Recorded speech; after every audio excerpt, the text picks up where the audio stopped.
Salam sehat, salam sejahtera dimanapun kita berada. Perkenalkan, nama saya Ronaldi Saragi, Fakultas Hukum semester 3. Saya akan mereview ulang pertemuan kelima hukum lanjutan yang didoseni oleh Profesor Dr. Haji Heni Lureni, SHMH, dan diasisteni oleh Dr. Emrendi Ariandi, SHMH, di bab kedua, penyertaan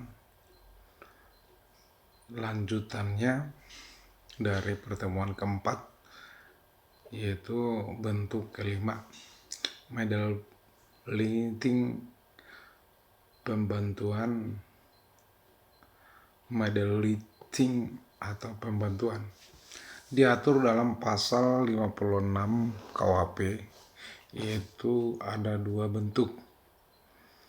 Satu, pada saat kejahatan dilakukan, dalam hal ini tidak ditentukan bentuknya secara limitatif dalam undang-undang.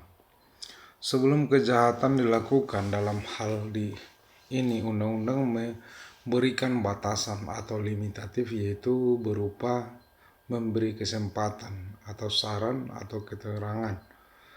Pertanggungjawaban pembantu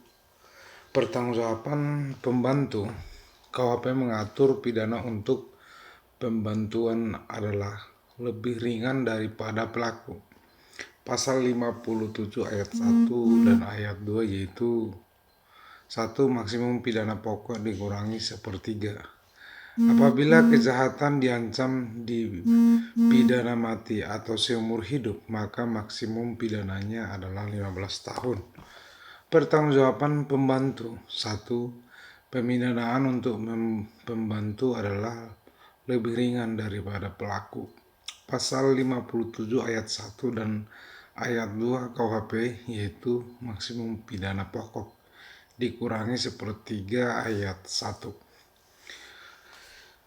B. Apabila kejahatan diancam hukuman pidana mati atau penjara seumur hidup, maka maksimum pidana untuk pembantu adalah 15 tahun ayat 2. Pengecualian terhadap prinsip di atas adalah pasal 333 ayat 4. Merampas kemerdekaan orang untuk membantu dipidana sama dengan pelaku. Pasal 231 ayat 3, menyimpan barang pembantu dipidana sama dengan pelaku. Pidana tambahan untuk pembantu sama dengan pelaku. Pasal 57 ayat 3. Dalam pertanggungjawaban pembantu, KUHP menganut sistem tidak tergantung pada pertanggungjawaban pelaku. Pasal 57 ayat 4. Dalam pertanggungjawaban pidana bagi pembantu, hanya dihitung yang sengaja dipermudah, diperlancar, serta akibatnya saja.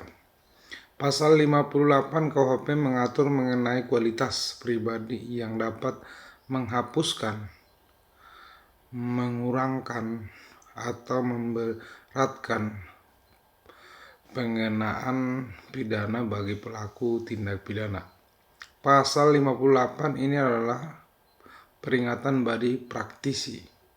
Oleh karena itu, kritik dari Profesor Mulyadno dan Profesor Omar Seno Aji bahwa untuk pembantu hendaknya dipergunakan sistem fakultatif, yaitu pengenaan sanksi pidana diserahkan kepada hakim. Pernyataan dengan kealfaan atau culpos delicti del neming, tindak pidana yang disebabkan karena kealpaan, pada prinsipnya tidak dapat dipidana karena tidak mempunyai unsur kesengajaan. Misalnya, A memberi gunting pada B yang katanya mau menggunting kain, tetapi ternyata digunakan oleh B untuk melakukan kejahatan. Pada saat B memasuki rumah C dengan maksud mencuri, dia berkelakuan pura-pura kehilangan kunci, sehingga ketika ketahuan orang A yang sedang ronda tidak curiga bahwa B berhendak mencuri.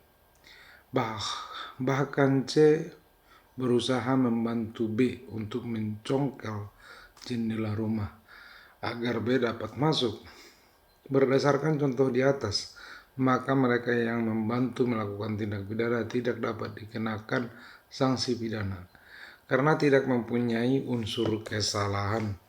Sekian yang dapat saya review di pertemuan kelima hukum pidana lanjutan. Sekian dan terima kasih.